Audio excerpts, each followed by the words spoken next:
ফাইনালে Argentina Colombia. মিয়ামির hard rock স্টেডিয়ামে সোমবার ভোরে ৬৫,০০০ দর্শক ধারণ ক্ষমতার মাঠে বাংলাদেশ সময় ভোর ৬টায় শুরু হবে ম্যাচ। দুদলের পরিসংখ্যানে কি বলছে চলুন দেখে নেওয়া যাক পরিসংখ্যান। চলতি আসরে ডি গ্রুপে প্রথম ২ ম্যাচে প্যারাগুয়ে ও কোস্টারিকাকে হারিয়ে এবং ব্রাজিলের সঙ্গে ড্র করে শেষ ৮-এ জায়গা করে কলম্বিয়া।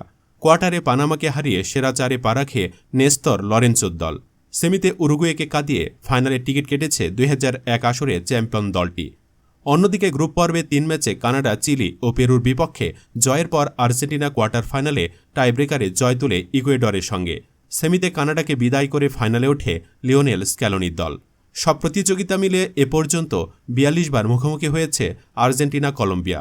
দুদলের মুখোমুখি লড়াইয়ে জয়ের পাল্লা ভারী আলবিসেলেস্তেদের। আর্জেন্টিনার ২৫ জয়ের বিপরীতে কলম্বোর জয় ৯টিতে, বাকি ৮ ম্যাচ ড্র হয়েছে। গত ১৩ বছরে কোপা আমেরিকায় ৪ বারে দেখায় নির্ধারিত ৯০ মিনিটে গোল করে একবারও জয় পায়নি মেসি বাহিনী। একটি ড্র ও হারের সঙ্গে জয় পাওয়া ম্যাচ দুটি গড়িয়েছিল টাইব্রেকারে।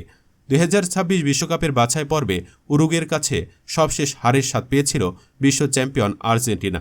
পরে টানা ৯ ম্যাচে জয় তুলে নিয়েছে লিওনেল স্ক্যালোনির দল। অন্যদিকে এবারের আসত্য বটেই, টানা ২৮ ম্যাচে অপরাজিত কলম্বিয়া। সবশেষ ২০২২ সালে মেসিদের কাছেই বিশ্বকাপের বাছাইয়ে হেরেছিল কলম্বিয়া। জয় পরাজয়ের হিসাবে আর্জেন্টিনা এগিয়ে থাকলেও টানা ভালো খেলে যাচ্ছে কলম্বিয়া। এখন দেখার বিষয় শেষ পর্যন্ত কার হাতে উঠবে কোপা আমেরিকার শিরোপা।